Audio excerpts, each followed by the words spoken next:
Adama Afrique était une jeune femme déterminée qui étudiait la pharmacie dans une université réputée. Elle avait perdu tragiquement ses parents dans un accident alors qu'elle n'avait que 14 ans. Cependant, sa famille avait constitué un fonds d'assurance pour garantir l'avenir de leurs enfants, leur laissant à elle et à son frère une maison chacun. Grâce à cela, même dans les moments les plus difficiles de sa vie, N'oubliez pas de vous abonner à notre chaîne, d'aimer la vidéo et de laisser un commentaire, s'il vous plaît. Cela nous motive énormément et nous honore. elle avait un toit et une sécurité financière. Pourtant, cette sécurité ne pouvait pas compenser l'absence de ses parents. Adama s'efforçait de remplir ce vide profond en se consacrant à ses études. Adama avait dédié sa vie à l'école, faisant de grands efforts pour mettre sa vie sur la bonne voie. Mais elle n'était pas seule. Son petit ami Kwame, étudiant en droit, semblait être son plus grand soutien. Il croyait qu'ils étaient profondément amoureux. Adama avait commencé à vivre avec lui, renforçant encore leur lien. Tout semblait aller bien, la vie lui apportant du réconfort malgré toutes ses difficultés. Cependant, parfois, une sensation indéfinie lui causait une gêne au niveau de la poitrine. Son amour était suffisant pour étouffer ses sentiments. Jusqu'à ce jour fatidique. Mais un jour, tout changea. En se dépêchant d'aller à l'école le matin, elle ne s'était pas rendue compte qu'elle avait oublié son portefeuille à la maison. À l'heure du déjeuner, en se penchant pour payer à la cantine, elle se rendit compte qu'elle n'avait rien dans sa poche. Une légère panique l'envahit, mais elle se dit « Ce n'est pas grave, je vais juste y retourner ». Elle sortit rapidement de la classe et se dirigea vers chez elle. En marchant dans la rue, elle ressentait un poids indéterminé sur sa poitrine, comme si une voix intérieure lui disait de ne pas rentrer.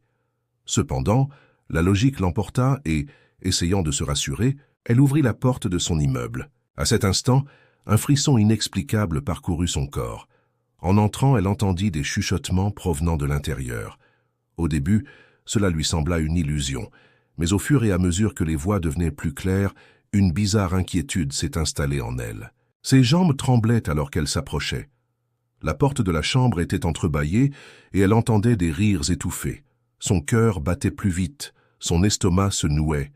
Curieuse, elle regarda à l'intérieur et la scène qu'elle découvrit fit s'effondrer son monde. Kwame et sa meilleure amie Aïcha, dans le même lit, enlacés, chuchotant et riant ensemble. Les draps étaient en désordre.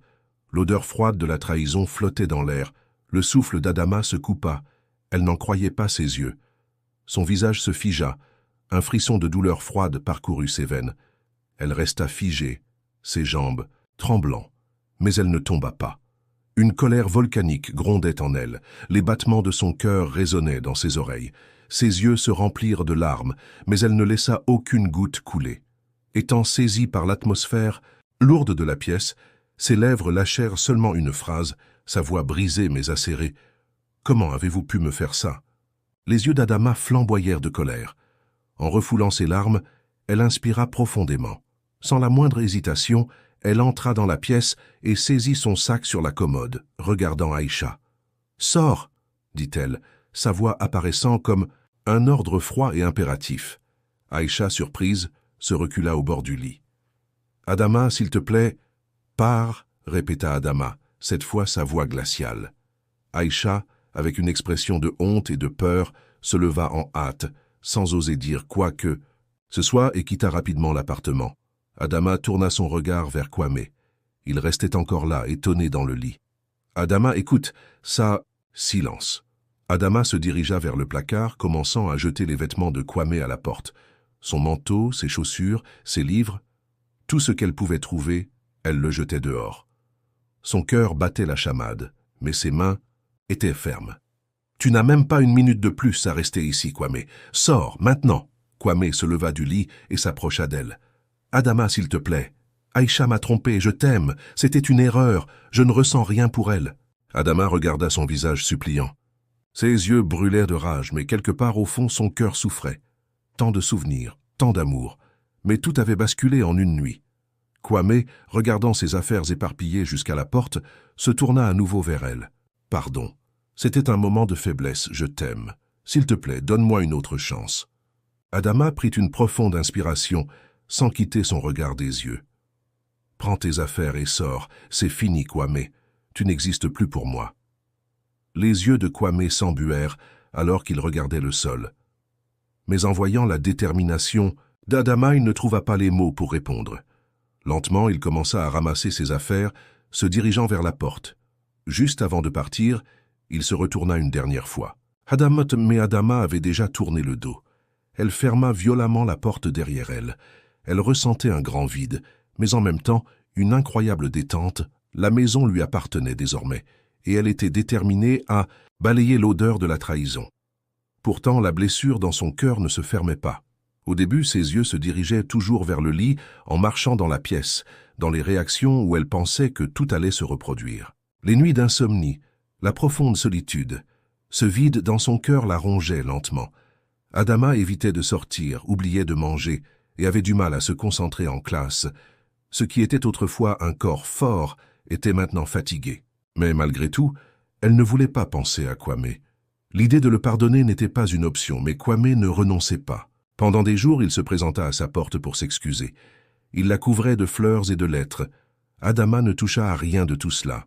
Finalement, un soir, elle trouva Kwame à sa porte sous une pluie battante, désemparé. Ses vêtements étaient trempés et ses yeux étaient remplis de désespoir. « Adama, s'il te plaît, donne-moi une chance. Tu dois comprendre qu'Aïcha m'a manipulé. Je t'aime. Je t'ai toujours aimé. Ne nous efface pas pour une seule erreur. » Adama le fixa longuement. Une tempête faisait rage en elle, mais cette tempête ne l'emportait plus. Son cœur était douloureux, les souvenirs défilaient dans son esprit comme un film. Mais une chose était très claire. Le véritable amour ne laisse jamais de place à la trahison. Ses parents avaient quitté la vie en étant fidèles l'un à l'autre. Leur amour s'était terminé par un accident, mais non par une trahison. Des mois passèrent. Adama s'efforçait de se relever et finit par ouvrir sa propre pharmacie. Elle travaillait dur pour tenter d'oublier sa peine. Le jour, elle s'occupait de prescriptions et de médicaments, et la nuit, elle faisait face au froid de la solitude. Elle était forte, mais le vide en elle restait inaltéré. D'une part, elle essayait d'accepter sa solitude, mais au fond d'elle, elle aspirait à un véritable amour. C'est alors qu'une personne inattendue fit irruption dans sa vie. Malik, un représentant charmant et charismatique d'une grande entreprise pharmaceutique, commença à rendre visite à la pharmacie d'Adama. Au début, il ne parlait que de choses professionnelles, mais la douce langue de Malik, ses manières polies et son intérêt devenaient de plus en plus évidents. L'intérêt qu'il portait à Adama la surprenait. Malik essayait de la faire se sentir précieuse. Cependant, les amis d'Adama l'avertissaient d'être prudente. « Malik est quelqu'un de très rusé, disait-il. Il peut être manipulateur, fais attention. Il pourrait vouloir te posséder juste pour te conquérir. » Adama prenait ses avertissements au sérieux, mais il n'était pas facile de baisser complètement sa garde face à l'attention de Malik. Il était gentil, patient, et ferait tout pour gagner la confiance d'Adama. Au fil des jours, elle commençait à être de plus en plus confuse. Pendant ce temps, Kwame s'était mariée. Lorsqu'Adama entendit parler de sa nouvelle vie, elle ressentit une étrange mélancolie. Cependant, ce qui l'énervait réellement, c'était ce que Kwame racontait à son entourage. « Adama est très fière, disait-il. Elle ne m'a pas pardonné car elle m'aime encore. Mais quand un homme entrera dans sa vie, elle oubliera tout. C'est ça, les femmes. » Ces paroles enflammèrent Adama. Kwame appartenait maintenant au passé. Mais entre l'intérêt de Malik et les avertissements de ses amis, elle se retrouvait dans un dilemme de plus en plus grand. Alors qu'Adama luttait avec ces questions dans sa tête, un jour Malik lui proposa d'aller chez lui. « Ma famille veut te rencontrer, » dit-il d'une voix douce. « Je ferais une grave erreur si je ne te présentais pas à eux, une femme aussi spéciale. Que toi ?» Adama hésita au départ. Était-ce trop rapide? Mais le désir qu'elle avait de connaître la chaleur familiale pesait trop. La nostalgie d'un amour familial rendait impossible de rejeter la proposition de Malik. Finalement, elle accepta et ils partirent ensemble. Le village de Malik, avec ses gens chaleureux et son ambiance accueillante, toucha profondément Adama. Sa famille était incroyablement gentille avec elle. Sa mère la considérait comme sa propre fille, tandis que son père lui témoignait du respect. Tout le monde s'intéressait à elle, la mettant sur un piédestal. Elle avait l'impression de retrouver l'amour familial dont elle était privée pendant des années. Le sourire de sa mère et l'attitude protectrice de son père comblaient un vide en elle. Juste au moment où ses émotions atteignaient leur Paroxysme, Malik l'emmena se promener sur la plage. Sous les étoiles, au son des vagues, il se mit à genoux et sortit une petite boîte de sa poche. « Adama, dit-il, avec des yeux pleins d'espoir et d'amour, veux-tu m'épouser ?» Le cœur d'Adama trembla. Tout semblait parfait à cet instant. Trop parfait, trop rapide. Une voix en elle commençait à douter de la justesse de cette décision, mais une autre voix lui disait que l'amour était supérieur à la raison. Elle prit finalement une profonde respiration, esquissa un léger sourire et répondit « Oui ». Cependant, ses amis réagirent sévèrement à sa décision. « Adama, tu agis trop vite. Connais-tu vraiment Malik ?» lui dirent-ils. « Il est très rusé et tu dois faire attention. » Mais Adama n'écoutait plus personne. L'amour de Malik et la chaleur de sa famille lui semblaient plus réels que la raison.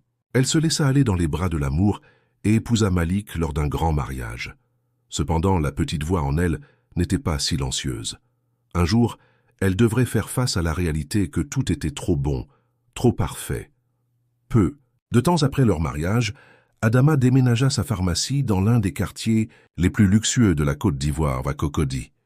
Ce nouvel emplacement offrait un grand avantage commercial, tandis que Malik quitta son emploi dans une entreprise pharmaceutique pour prendre la tête de la pharmacie. Il gérait désormais entièrement les affaires.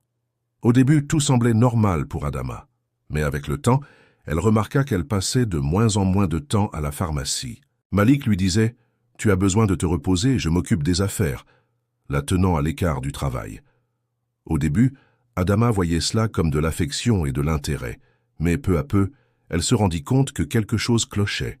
Lorsque ses amis vinrent lui rendre visite, ils avaient du mal à l'atteindre.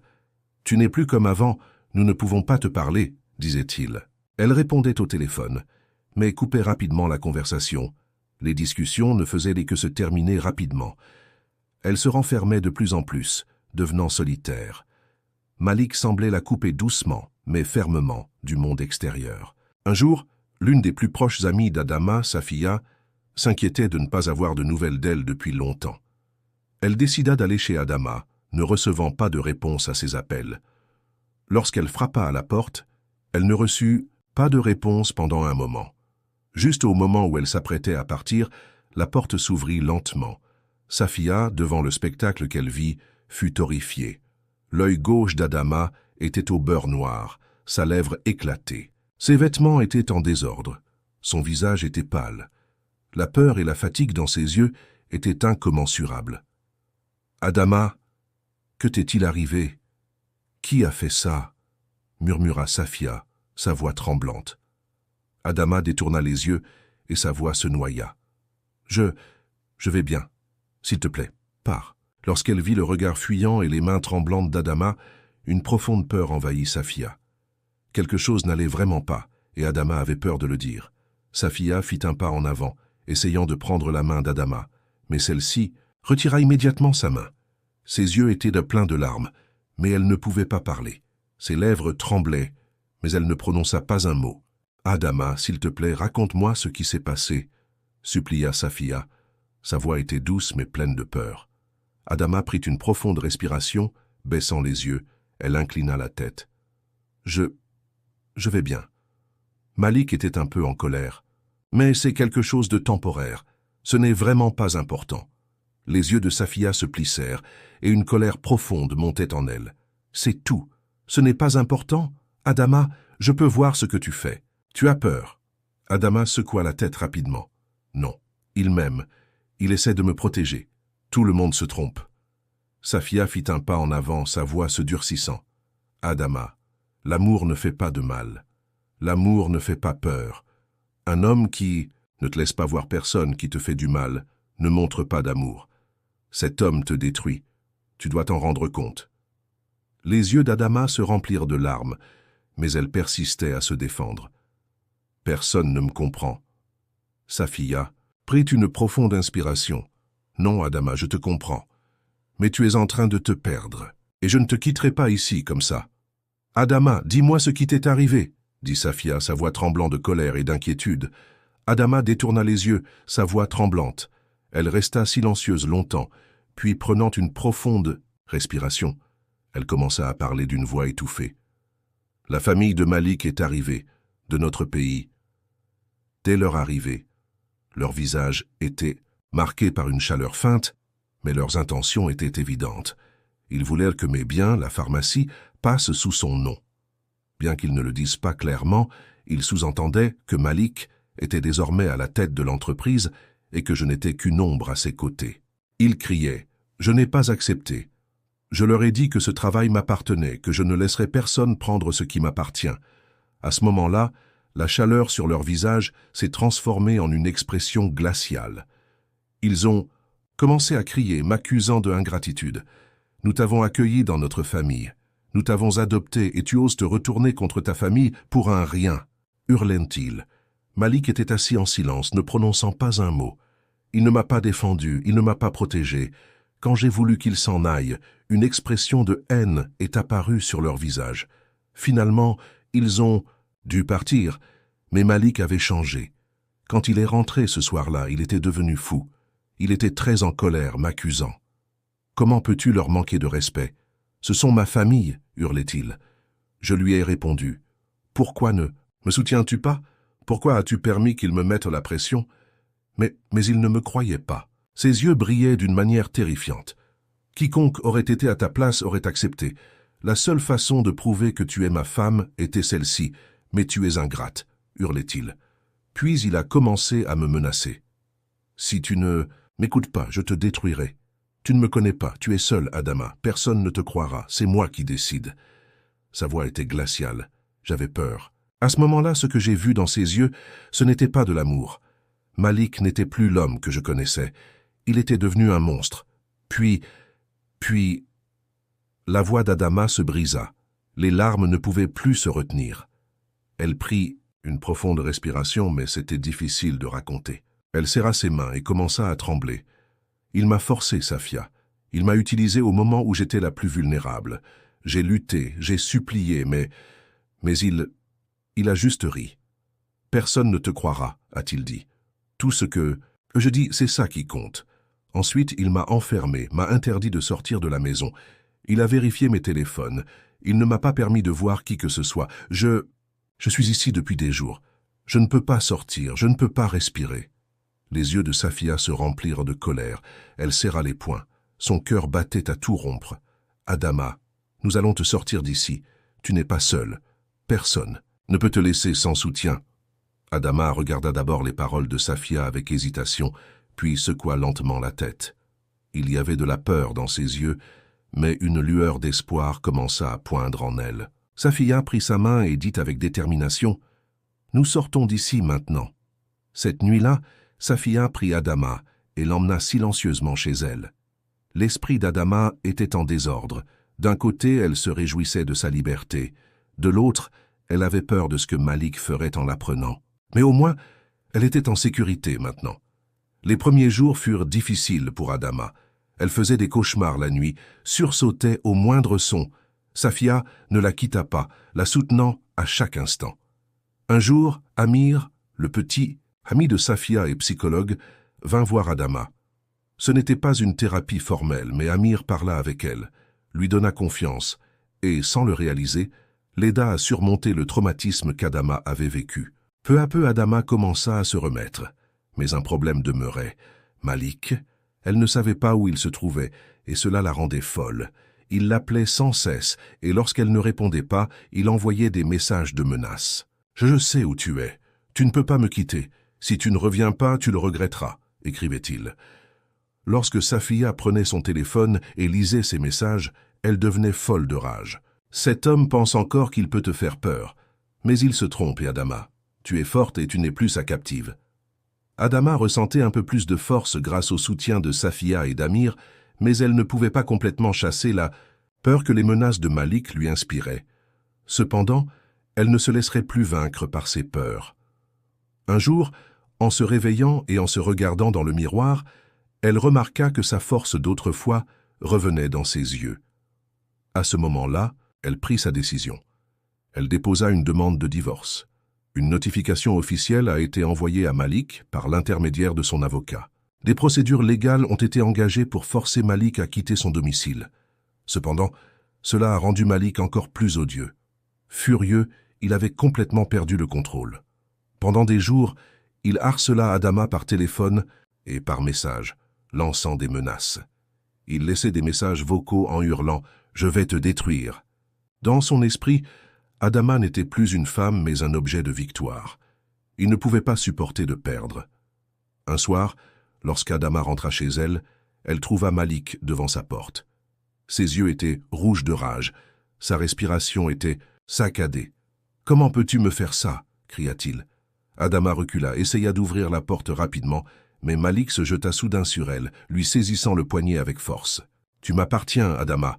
Personne ne peut me quitter » hurla-t-il en la poussant contre le mur. À ce moment-là, Safia se fit entendre. « J'ai appelé la police. Lâche-la » en entrant violemment dans l'immeuble. En quelques minutes, on entendit le son des sirènes. La police arriva rapidement sur les lieux et Malik fut arrêté. Adama, tremblante, s'effondra au sol, les yeux embués mais sans pleurer. Elle ne laisserait plus Malik lui faire du mal. Le tribunal ordonna une interdiction de contact contre Malik, mais lui était trop obsédé pour abandonner. Dans les semaines suivantes, Malik essaya de joindre Adama par différents moyens. Il impliqua des connaissances communes et répandit des rumeurs à son sujet. « Elle m'a détruit avec des mensonges. En réalité, je suis la victime », essayant de se faire plaindre. Mais Adama était devenue beaucoup plus forte. Elle ne se souciait plus de rien et se concentrait simplement sur l'avenir. Finalement, Malik accepta de divorcer contre une somme d'argent importante. Pour lui, tout n'était qu'une question d'intérêt et de pouvoir. Il prit l'argent et choisit de sortir de la vie d'Adama pour toujours. Mais il laissa derrière lui non seulement des pertes matérielles, mais aussi des blessures profondes dans l'âme d'Adama. Adama avait enfin perdu le poids qu'elle portait depuis des années. Mais le goût de la liberté n'était pas aussi doux qu'elle l'avait espéré. Elle se sentait seule, son cœur brûlait encore. Les 9 années de sa vie avaient été remplies de mensonges, de méfiance et de trahison. Après tout cela, elle devait également changer l'emplacement de sa pharmacie. En raison des dettes de Malik, des personnes escroquées et de son travail obscur, elle devait faire un nouveau départ pour nettoyer sa réputation. À présent, Adama avait 30 ans. Son passé lui avait causé de grandes douleurs, mais elle décida de se consacrer entièrement à son travail. En changeant une fois de plus l'emplacement de sa pharmacie, elle commença un nouveau chapitre dans un quartier plus calme et prestigieux de la Côte d'Ivoire. En même temps, pour donner un sens à sa vie et combler le vide de son passé, elle commença à soutenir des foyers d'enfants. Elle essayait de combler le vide qu'elle portait en elle depuis des années en partageant son amour. Chaque mois, elle se rendait à l'orphelinat, passait du temps avec les enfants et leur fournissait un soutien médical. L'espoir dans leurs yeux redonnait à Adama la joie de vivre. Son cœur avait désormais un but, et la solitude ne l'effrayait plus autant qu'avant. Le temps passa rapidement, et Adama eut 35 ans. Elle avait organisé sa vie, développé son entreprise et commençait à réaliser de plus grands projets avec les foyers d'enfants. À cette période, un client qu'elle voyait régulièrement depuis 6 mois commença à attirer son attention. Ce client était quelqu'un dont elle avait lentement entendu parler, mais dont elle ne savait pas grand-chose. Karim. C'était un ingénieur électricien accompli, un homme calme, poli et mesuré. Bien qu'Adama ait sa présence, leur relation était restée limitée aux échanges entre une cliente et un pharmacien pendant longtemps. Mais un jour, Karim s'approcha d'elle et lui demanda gentiment si elle voulait prendre un café. « Je voudrais prendre un café avec toi, Adama. J'ai entendu dire que tu soutenais les orphelinats et je travaille sur quelques projets à ce sujet. Si tu veux, j'aimerais te parler de mes plans. » Adama fut surprise. Prendre un café ensemble.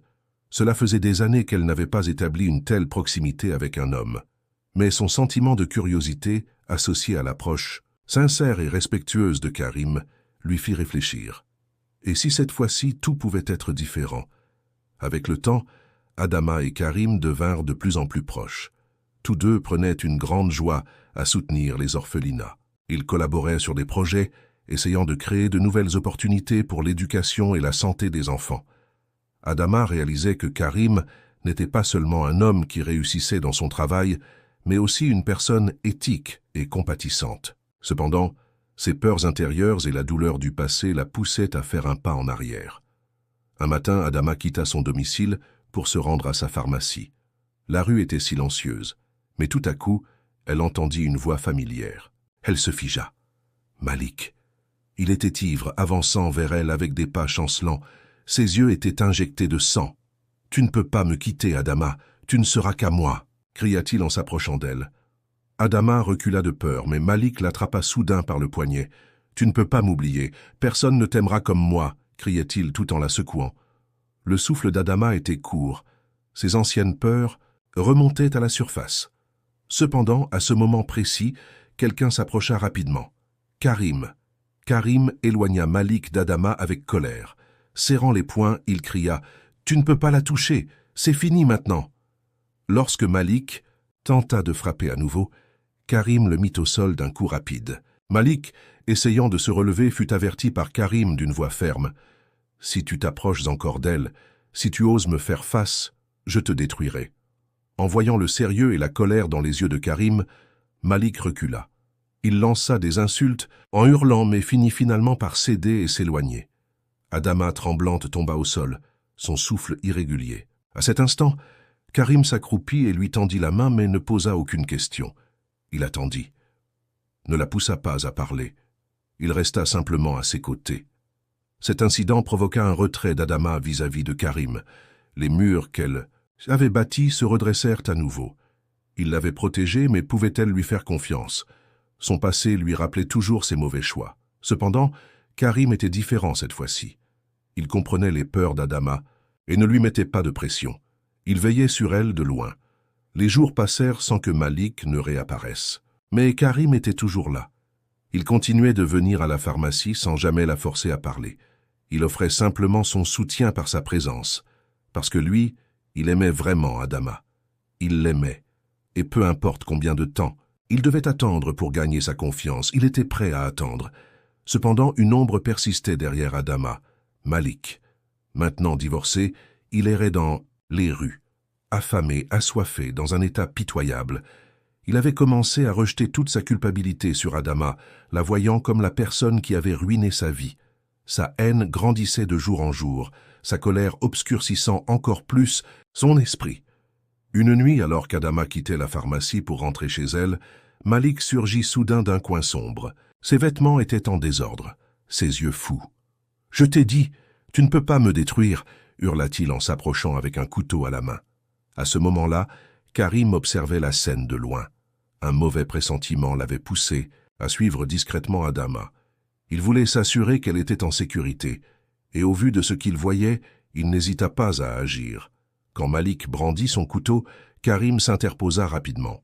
Il repoussa Adama sur le côté, mais la pointe tranchante lui atteignit. Il tituba sous la douleur mais ne tomba pas. Malik, réalisant ce qu'il avait fait, paniqua et commença à reculer.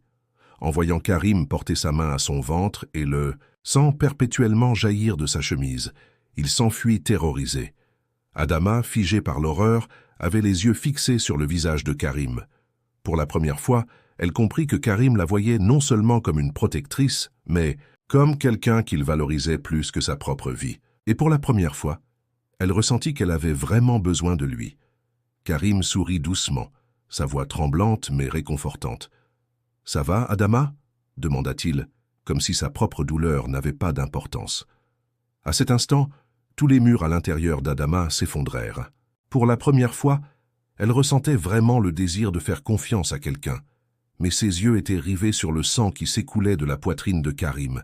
Soudain, elle se mit à paniquer. « Tiens bon, Karim, nous allons à l'hôpital !» murmura-t-elle, sa voix tremblante. Karim s'effondra avec le regard d'Adama qui grandissait en peur, mais il essaya encore de lui donner confiance en souriant légèrement. « Je vais bien », murmura-t-il avec difficulté. Cependant, sa voix devenait de plus en plus faible. Safia et quelques autres accoururent à son aide. L'ambulance arriva rapidement, tandis que Karim était placé sur un brancard, Adama ne le quittant pas du regard. À leur arrivée à l'hôpital, les médecins l'emmenèrent immédiatement au bloc opératoire.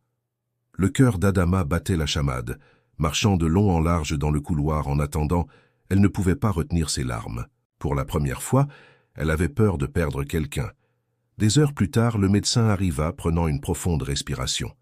Il a survécu, mais il devra rester quelques jours à l'hôpital. Heureusement, l'intervention a eu lieu. « Attends !» Adama ferma les yeux avec un grand soulagement. Mais à ce moment-là, elle remarqua autre chose. Le médecin se tourna vers elle et ajouta « Il a été difficile de trouver un donneur compatible pour la transfusion sanguine, mais votre groupe sanguin correspond au sien. C'est grâce à vous qu'il a survécu, Adama. » Ces mots résonnèrent en Adama. Karim avait risqué sa vie pour elle, et maintenant elle, sans le savoir, avait sauvé sa vie. Elle ressentit une chaleur à l'intérieur, un lien qu'elle n'avait jamais connu auparavant. Peut-être que pour la première fois, elle comprenait que tout pouvait vraiment être différent. Quelques jours plus tard, alors qu'Adama veillait, au chevet de Karim dans sa chambre d'hôpital, la famille de Karim entra. Sa mère, les larmes aux yeux, prit Adama dans ses bras. « Tu as sauvé la vie de mon fils. Nous te serons éternellement reconnaissants. » Pour la première fois depuis qu'elle avait perdu sa propre famille, Adama ressentit une chaleur familiale. À cet instant, elle remarqua que ses peurs commençaient à fondre lentement, car cette fois-ci, elle était vraiment en sécurité. Mais il subsistait encore une agitation en elle. Elle ne voulait pas quitter Karim un instant. Elle ne pourrait se sentir à l'aise qu'une fois certaine de sa guérison. Une fois qu'ils sortirent de l'hôpital, Adama décida de prendre soin de Karim en se rendant chez lui. Pendant 10 jours, elle lui prépara des repas, s'assura qu'il prenait ses médicaments à l'heure et parfois, ils restaient simplement assis ensemble à lire des livres en silence. Au fil des jours, leur lien se renforçait, mais Karim ne forçait jamais Adama. Il ne posait aucune question. Il semblait simplement heureux d'être à ses côtés. Un soir, alors qu'ils étaient assis à table pour le dîner, Adama prit soudain une profonde inspiration. Ses yeux rencontrèrent ceux de Karim. Elle ne voulait plus fuir. Il était temps de partager les ténèbres qu'elle portait en elle. Brisant le silence, elle commença doucement à parler. « J'ai beaucoup de choses à te raconter, Karim. » Et elle commença à raconter tout son passé, ses douleurs, ses peurs, ce que Malik lui avait fait. Chaque mot qui sortait de sa bouche adoucissait l'expression sur le visage de Karim, une profonde compassion commençant à briller dans ses yeux. Alors qu'Adama narrerait son histoire, sa voix tremblait et des larmes coulaient le long de ses joues. Mais Karim ne l'interrompit jamais, ne la jugea jamais. Il l'écouta simplement avec ses yeux, comme s'il absorbait chaque mot, sentant sa douleur dans son propre esprit. Lorsque les phrases d'Adama prirent fin, un profond silence remplissait la pièce. À ce moment-là, Karim lui prit doucement la main et caressa tendrement sa paume de son pouce. Dans ses yeux, il n'y avait ni pitié, ni possessivité forcée, juste un amour pur, du respect et de la patience. Karim parla lentement, sa voix douce comme du velours. « Être à tes côtés n'est pas une obligation pour moi, c'est un privilège. Si tu le désires, je serai là pour toi toute ma vie. Mais je ne veux pas te mettre des étiquettes. Se marier, établir un contrat, poser des conditions. Rien de tout cela n'a d'importance. Être à tes côtés me suffit, parce que je t'aime simplement pour ce que tu es. » Libre, forte et authentique, le cœur d'Adama s'accéléra. Pour la première fois, un homme ne la forçait pas, ne voyait pas l'amour comme un moyen de possession. Les mots de Karim ébranlaient tous les murs qu'elle avait construits. Essuyant les larmes qui coulèrent de ses yeux, elle se pencha vers lui. Pour la première fois, elle touchait un homme sans peur. Karim s'approcha aussi, effleurant doucement son visage avec ses doigts. À ce moment-là, Adama comprit à quel point ce qu'elle avait cru être de l'amour pendant tant d'années était en réalité si superficiel. Karim, sans la presser, ne demanda rien. Il l'aimait simplement, la regardait avec admiration, touchant son âme à travers ses yeux, sa peau, chaque respiration. Il lui transmettait une seule chose. « Je suis là et je suis là pour toi. » Cette nuit-là, Adama comprit vraiment ce que signifiait l'amour. Pour la première fois, elle se sentit en sécurité dans les bras d'un homme. Pour la première fois, elle découvrit que l'amour n'était pas seulement passion et possession, mais aussi liberté et paix. Karim lui disait que les douleurs et peurs du passé ne s'effaceraient pas, mais qu'il voulait les penser avec elle. Et Adama, pour la première fois, se sentit vraiment digne d'amour. Pour la première fois, elle comprit qu'elle avait un endroit auquel appartenir. Cet endroit, c'était les bras de Karim. N'oubliez pas de vous abonner à notre chaîne, d'aimer la vidéo et de laisser un commentaire, s'il vous plaît. Cela nous motive énormément et nous honore.